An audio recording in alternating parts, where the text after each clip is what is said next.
Hello students, welcome back to my YouTube channel. Exercise 7.10 continue कर रहे हैं from question number 3।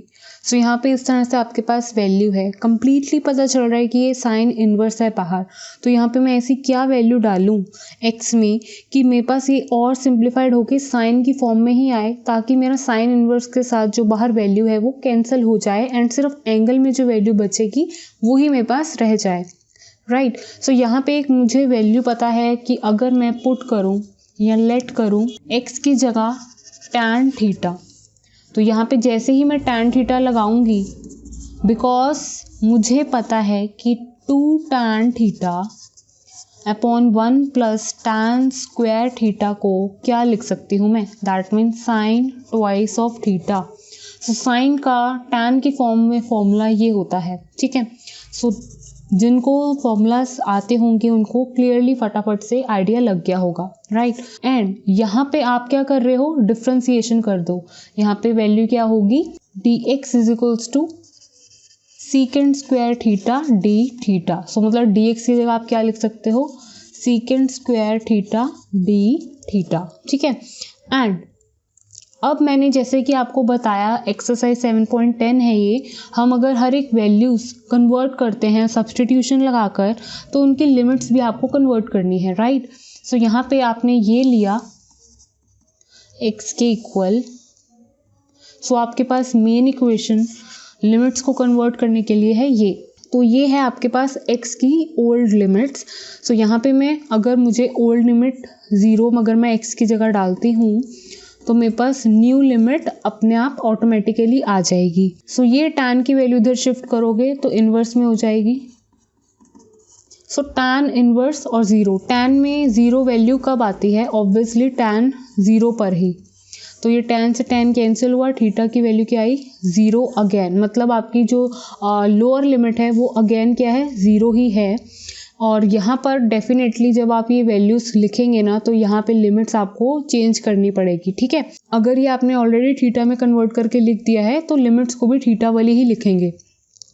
तो जैसे कि यहाँ पे मैंने 1 लिखा ओल्ड लिमिट्स, तो आप ओल्ड लिमिट्स नहीं लिखेंगे, ठीक है, पहले ही कन्वर्ट कर लेंगे। सो यहाँ पे मैं अब अपर लिमिट निकाल लेती हूँ, x में मैं 1 डालूंगी। सो ऐसी क्या वैल्यू है tan की, ये फर्स्ट ऑफ ऑल उधर भेज दो, tan इनवर्स 1। सो यहाँ पे क्या रह गया, थीटा। सो n में ऐसी क्या वैल्यू है जो 1 आती हो π/4 पर, 10 से 10 कैंसिल, थीटा की वैल्यू क्या आई, π/4। तो ये आपकी आई है न्यू अपर लिमिट। सो ये आप यहाँ से लिखना स्टार्ट कर देंगे, ठीक है। सो ये वैल्यू आपको कंप्लीट पता है, साइन ट्वाइस ऑफ थीटा। तो साइन इनवर्स बाहर है, अंदर इसके बन गया साइन ट्वाइस ऑफ थीटा। ये है साथ में सीकेंड स्क्वायर थीटा और ये है डी थीटा। ये कैंसिल हो गए, तो वैल्यू क्या आई, ओनली ट्वाइस ऑफ थीटा, जिसको आप ट्वाइस जो है आपका वो कांस्टेंट है, उसको आप बाहर लिख सकते हो। अब यहाँ पे थीटा प्रोडक्ट में सीकेंड स्क्वायर थीटा, आप अब यहाँ पे क्या लगा सकते हो, इंटीग्रेशन बाय पार्ट्स, ठीक है। बहुत ही इजी है, इंटीग्रेशन बाय पार्ट्स अप्लाई होगा। अलजेब्रिक वैल्यू है एंड ट्रिगो वैल्यू है। आइलेट रूल के हिसाब से आपका जो फर्स्ट फंक्शन है वो बनेगा ये, और ये बनेगा सेकंड फंक्शन।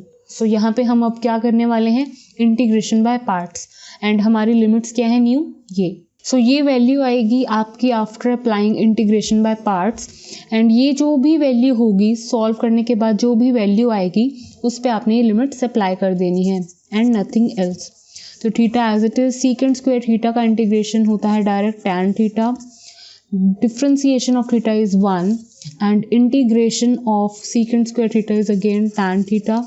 यहाँ पर आपको क्या करना है, again integration of tan theta, जो कि आपको ऑलरेडी पता है formula, that means negative log mod में कॉस थीटा। सो ये माइनस माइनस प्लस हो जाएंगे। सो आपके पास वैल्यू आई है theta tan theta plus log mod में कॉस थीटा। सो इसमें आपको एक बार upper limit minus lower limit लगानी है। 2 जो है आपका कांस्टेंट है, बाहर रहने दो। सो इसमें π/4 tan π/4 प्लस लॉग मॉड में कॉस π/4, ये आपकी लग गई अपर लिमिट। अब यहाँ पे लोअर लिमिट, ये 0 हो जाएगा। ऐसे ही यहाँ पे लॉग मॉड में कॉस 0। सो यहाँ पे tan pi by 4 is 1, this is pi by 4. cos pi by 4 that means root 1/√2. So यहाँ पे log मॉड के अंदर 1/√2 और पॉजिटिव है तो ऐसे भी लिख सकते हो. यहाँ से वैल्यू क्या आई, cos 0 होता है 1, so log 1 is 0, so this is complete 0 value. So ये 2 अंदर अब कंप्लीट इक्वेशन के साथ जब मैं मल्टीप्लाई करूँगी तो पाई बाय 2 आएगा. यहाँ पे 2 log 1/√2. ठीक है.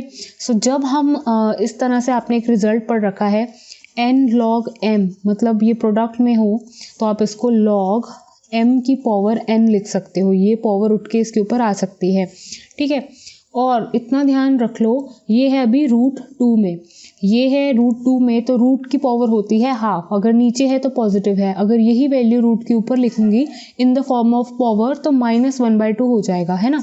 तो अभी देखो क्या कर रही हूँ मैं, 2 अभी एज इट इज़ रहने दो, है ना. तो अभी मैं इसको पावर में नहीं लिख रही हूँ जैसे कि अभी मैंने ये बताया. तो यहाँ पे log इसकी पावर हो गई, मतलब इसको अगर मेरे को न्यूमरेटर में लिखना है तो -1/2 होगा. ठीक है. अब जैसे कि मैंने रिजल्ट बताया log m to the power n है, तो ये वापस से n आगे भी आ सकता है. हम इसको इस तरह से लिख सकते हैं n log m. तो ये कंप्लीट वैल्यू को मैं इसके साथ लिख सकती हूँ. सो पाई बाय 2 प्लस 2 ऑलरेडी था, -1/2 जो है पावर में वो आगे आ गई in the form of product. तो ये हो गया 2 से 2 कैंसिल.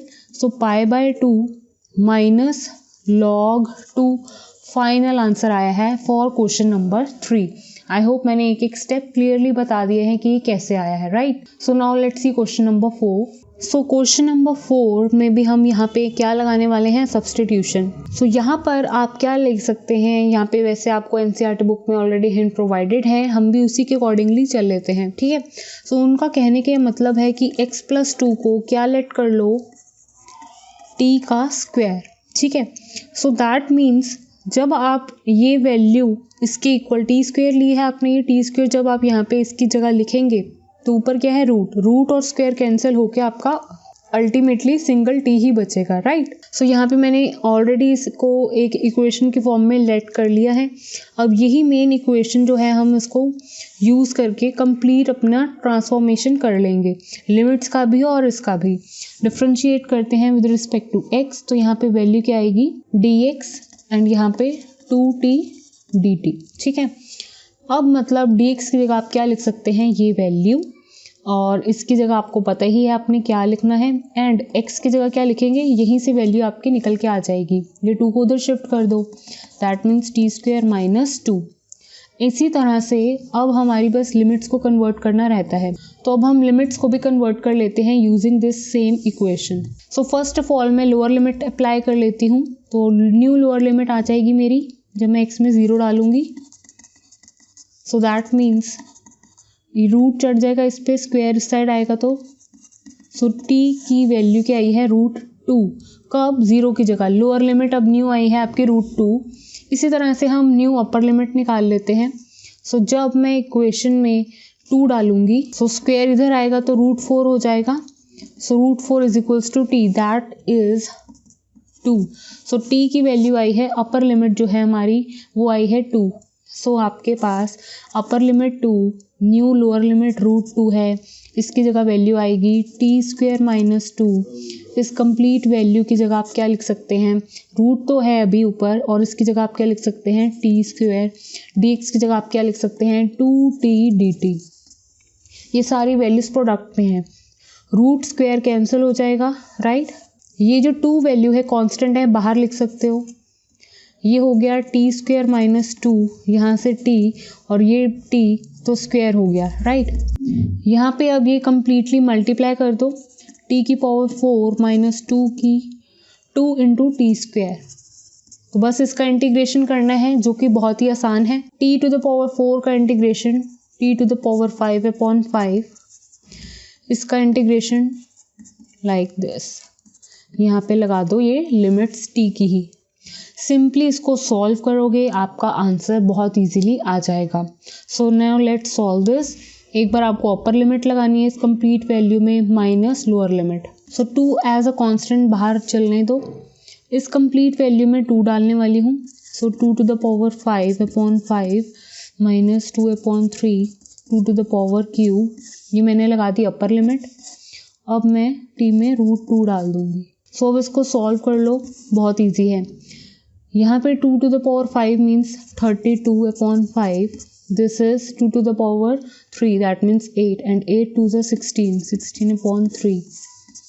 यहाँ पर √2 कितनी बारी है? 5 बारी। सो जब √2 होता है तो क्या वैल्यू आती है? 2। √2 होती है, क्या वैल्यू आती है? 2।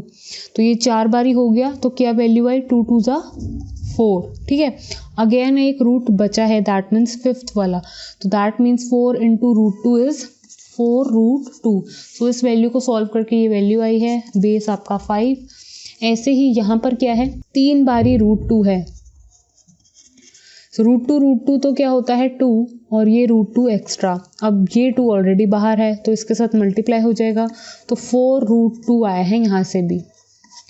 सो अब आपको इसको सॉल्व करना है, आपका आंसर आने वाला है। इसको सॉल्व करोगे, आपके पास एलसीएम लेने के बाद वैल्यू क्या आएगी? 96 - 80/15। यहाँ पे एलसीएम लोगे तो आपके पास वैल्यू क्या आएगी? -8√2/15। सो इसको और सॉल्व करोगे, आपके पास क्या वैल्यू आएगी? 16/15, ये पॉजिटिव हो गया, 8√2/15। सो अब क्या करो, 2 को इधर मल्टीप्लाई कर दो, बेस सेम है, 15 एलसीएम होगा। सो 16 2 is 32 प्लस 8 2 is 16√2। ठीक है, अब लेकिन अभी भी सोच रहे होंगे कि एनसीईआरटी आंसर से मैच क्यों नहीं हो रहा, तो उन्होंने एक स्टाइल में लिखा हुआ है, हम भी अगर उसको उस स्टाइल में लिख देंगे तो हमारा भी आंसर एक आ जाएगा। कैसे? उन्होंने क्या किया हुआ है? 16√2 को कॉमन लिया हुआ है न्यूमरेटर से, तो मैं 16√2 को कॉमन ले लूँगी, तो यहाँ तो रह जाएगा 1। यहाँ पे हम इसको कैसे लिख सकते हैं? ये क्या है आपके पास? अगर मैं सिर्फ √2 लिखूँ यहाँ पे, क्योंकि अब देखो फिर से 16√2 को इसके साथ मल्टीप्लाई करके देखो, 16√2 और साथ में √2, क्या हुआ? √2 2 होगा सिंपल, तो अभी भी क्या है? 16 2 का 32। तो मतलब उन्होंने 32 वैल्यू को कैसे लिख दिया है स्प्लिट करके? 16√2 इस तरह से लिख दिया है, नथिंग एल्स। सो ये है आपका फाइनल आंसर। आप यहाँ तक भी छोड़ सकते हैं, राइट। सो नेक्स्ट वीडियो में कंटिन्यू करेंगे इसी एक्सरसाइज के साथ। Thank you students for watching this video. Please like, share and subscribe to my channel.